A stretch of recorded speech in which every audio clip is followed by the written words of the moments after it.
Hello friends, welcome to our channel. இன்னைக்கு வீடியோவில் என்ன பார்க்க போகிறோம் அப்படின்னா, இப்போ வந்து கோல்டை சேவ் பண்ணும்பொழுது ஒரு பெஸ்ட்டு வேவாக வந்து பார்த்திங்கன்னா கோல்டு காயின்ஸ் வாங்குறது அப்படிங்கிறது ட்ரெண்டிங்காக ஆகிட்டுருக்கு.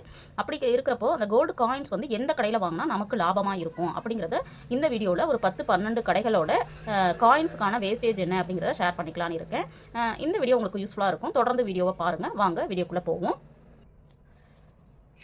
நம்ம இப்போ இருக்கிற காலகட்டத்தில் பார்த்தீங்க அப்படின்னா கோல்டோட ரேட் வந்து ராக்கெட் வேகத்தில் போயிட்டுருக்கு. அப்படிங்கிற பட்சத்தில் நம்ம கையில் இருக்கும் பொழுது அந்தந்த அமௌண்ட்டு எப்பப்பெல்லாம் உங்கள் கையில் அமௌண்ட் இருக்கும் அந்த அமௌண்ட்டை வச்சு இந்த மாதிரி சின்ன சின்னதாக நம்ம வந்து சேவ் பண்ணும்போது கோல்டு காயினாக வாங்கும்பொழுது நமக்கு லாபம் அதிகமாக இருக்கும். அந்த மாதிரி வாங்கும்பொழுது சில கடைகளில் பாருங்கள், சில கடைகளில் குறைவாக வந்து வேஸ்டேஜ் வாங்குறாங்க, சில கடைகளில் கொஞ்சம் கூடுதலாக வாங்குறாங்க. அப்போ எந்த கடையில் வாங்கினா நம்மளுக்கு லாபமாக இருக்கும் அப்படின்னு சொல்லிட்டு நீங்கள் கேட்கலாம். இப்போ இதில் இருக்கிறதுலாம் பார்த்தீங்க அப்படின்னா நானுமே நிறைய கடைகளில் வாங்கியிருக்கிறேன். என்னென்ன கடைகள்லாம் வாங்கியிருக்கேன் அப்படின்னு பார்த்தீங்கன்னா மேக்ஸிமம் எல்லாருக்கும் தெரிந்த கடைகளாக தான் இருக்கும். ஏன்னா நான் வாங்குறது லலிதா ஜுவல்லரியில் வாங்கியிருக்கேன், மலபார் கோல்டில் வாங்கியிருக்கேன், அப்புறம் தங்கமயில் ஜுவல்லரி, ஜிஆர்டி ஜுவல்லரி, அதுக்கப்புறம் பார்த்தீங்க அப்படின்னா ஸ்ரீகுமரன் ஜுவல்லரி, இந்த மாதிரி சில கடைகளில் வாங்கியிருக்கேன். இந்த மாதிரி வாங்கும்போது ஒவ்வொரு கடையிலையும் பார்த்தீங்கன்னா ஒவ்வொரு விதமான வேஸ்டேஜ் வந்து நம்ம கொடுத்து வாங்க வேண்டியது இருக்குது. அந்த வேஸ்டேஜ் என்னென்ன அப்படிங்கிறத உங்களுக்கு நான் லிஸ்ட் பண்ணுறேன். அதுக்கப்புறம் நீங்கள் எந்த கடையில் வாங்கினா பெஸ்ட்டாக இருக்கும் அப்படிங்கிறத நீங்கள் என்ன பண்ணிக்கலாம், சூஸ் பண்ணிக்கலாம். இப்போ ஒன் பை ஒன்னாக உங்களோட நான் ஷேர் பண்ணிக்கிறேன்.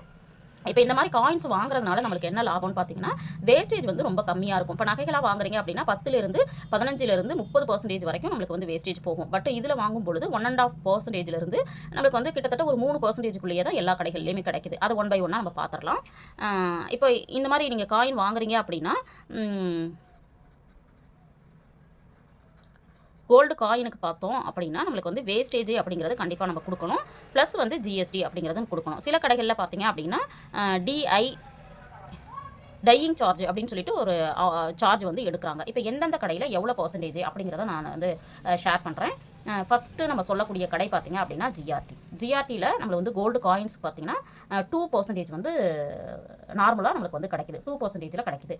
அடுத்தது பார்த்தீங்க அப்படின்னா லலிதாவில் எவ்வளோ பர்சன்டேஜ்க்கு கொடுக்குறாங்க அப்படின்னா நம்மளுக்கு வந்து அரை கிராமுக்கு மேலே, அதாவது அரை கிராமுக்கு மேலே அப்படின்னா 500 மில்லிகிராமுக்கு மேலே வாங்கணும் அப்படின்னா நம்மளுக்கு வந்து 1.5% தான் போடுறாங்க. சப்போஸ் அதை விட நீங்கள் கம்மியாக வாங்குறீங்க அப்படின்னா நம்மளுக்கு வந்து 2%. அதுவே வந்து நீங்கள் வந்து ஒரு 8 கிராம், அதாவது 10 கிராம் இதுக்கு மேலெலாம் வாங்குறீங்க அப்படின்னா 1% தான் போடுறதா நம்மளுக்கு வந்து தெரியுது. எனக்கு தெரிஞ்ச வரைக்கும் நான் ஷேர் பண்ணியிருக்கிறேன். அப்போ வந்து பார்த்தீங்கன்னா இதில் வந்து கொஞ்சம் கம்மியாக, அதாவது இங்கே 2%, இங்கே வந்து 1 பவுனுக்கு மேலே வாங்கும்போது நம்மளுக்கு 1%க்கே வந்து காயின்ஸ் வந்து கொடுக்குறாங்க. அடுத்தது பார்த்தீங்க அப்படின்னா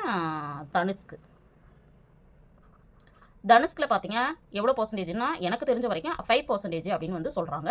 இது உண்மையாக பொய்யா அப்படிங்கிறத தெரிஞ்சவங்க சொல்லுங்கள். ஏன்னா நானுமே ஒரு தடவை இதில் வாங்கியிருக்கேன். அதனால தான் அதை பேஸ் பண்ணி தான் நான் இன்றைக்கி சொல்கிறேன். இது இப்போ மாறி இருக்கா அப்படிங்கிறது தெரியல. ஏன்னா வந்து ஒரு 20 இயர்ஸ் இருக்கும்னு நினைக்கிறேன், 15 இயர்ஸ்க்கு முன்னாடின்னு நினைக்கிறேன். தனுஷ்கில் வந்து ஒரு செட் ஆஃப் நெக்வேர் வந்து ஃபஸ்ட்டு நான் நகை சீட்டு இங்கே தான் போட்டிருந்தேன். இங்கே தான் வந்து ஒரு 10 பவுன் வந்து வாங்கியிருந்தேன். அப்போ வந்து பார்த்தீங்க அப்படின்னா மற்ற கடைகளை விட கோல்டு ரேட் வந்து இங்கே கொஞ்சம் ₹1-2 கூடுதலாக தான் இருக்கும். அதே மாதிரி வேஸ்டேஜும் பார்த்தீங்கன்னா கொஞ்சம் கூடுதலாக இருக்கிற மாதிரி எனக்கு தோணுச்சு.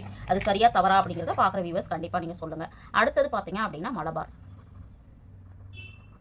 மலபார்லேயும் நம்மளுக்கு வந்து 2% அல்லது 3% இது வந்து நம்மளுக்கு கிடைக்குது. அடுத்ததாக பார்த்தீங்க அப்படின்னா கல்யாண் ஜுவல்லர்லேயும் பார்த்தீங்கன்னா நம்மளுக்கு 2% to 3% இதில் இருந்து நம்மளுக்கு கிடைக்குது. அடுத்த கடை பார்த்தீங்க அப்படின்னா பீமாவில் நம்மளுக்கு எவ்வளோக்கு கொடுக்குறாங்க அப்படின்னு பார்த்தீங்கன்னா 2%, 3% இதில் வந்து கோல்டு காயின் வந்து நம்மளுக்கு கிடைக்கிறதா சொல்கிறாங்க. அடுத்தது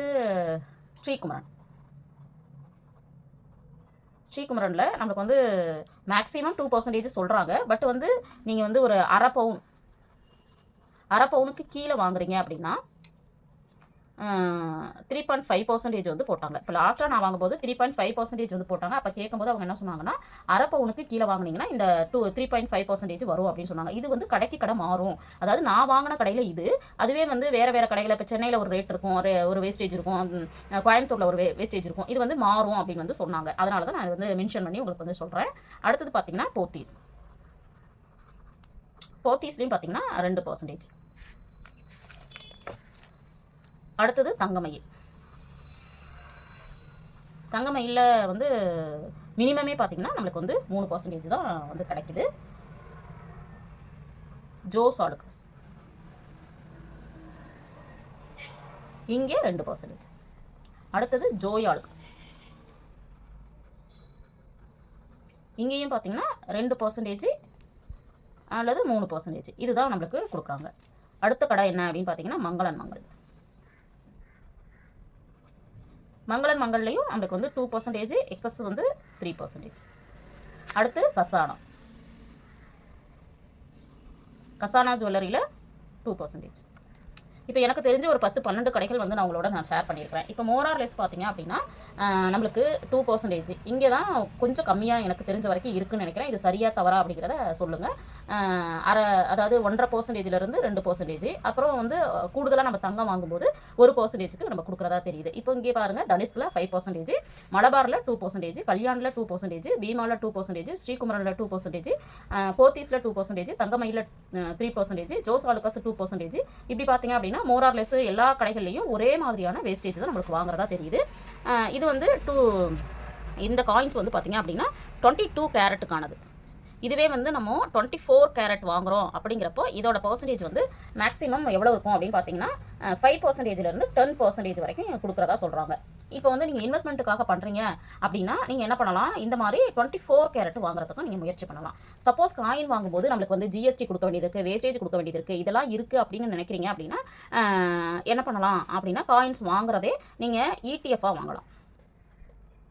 இடிஎஃப் அப்படின்னா எலக்ட்ரானிக் மெத்தடில் நம்ம வந்து வாங்குறது. டிமேட் அக்கௌண்ட் இருந்துச்சு அப்படின்னா இதை வந்து நம்ம வாங்கலாம். இதை எப்படி வாங்குறது அப்படின்னு பார்த்தீங்கன்னா யூனிட்ஸாக வாங்கலாம். ஒரு யூனிட் இவ்வளோ அப்படின்னு சொல்லிட்டு இருக்கும் ஒரு அமௌண்ட். இப்போ 140 ரூபா, 120 ரூபா அப்படின்னு இருக்கும். நீங்கள் ஒவ்வொரு யூனிட்டாக கூட நீங்கள் வாங்கிக்கிறதுக்கு முயற்சி பண்ணலாம். சப்போஸ் இல்லை அப்படின்னா நீங்கள் டிஜிகோல்டில் கூட வாங்கலாம். இது ஆனால் வந்து பார்த்தீங்க அப்படின்னா ஆர்பிஐக்கு கீழே வரல அப்படின்னு சொல்லிட்டு சொல்கிறாங்க. ஆனால் நானுமே பார்த்தீங்க அப்படின்னா டிஜிகோல்டில் வந்து சேவ் பண்ணிட்டு தான் இருக்கிறேன். இந்த மாதிரி நம்மளை வந்து எப்போல்லாம் வாய்ப்பு கிடைக்குதோ அப்போல்லாம் அந்த மாதிரி காயின்ஸ் வந்து வாங்கி வைக்கிறதுக்கு ட்ரை பண்ணலாம் அப்படிங்கிறதுக்காக தான் இந்த வீடியோ. தேங்க்ஸ் ஃபார் வாட்சிங்.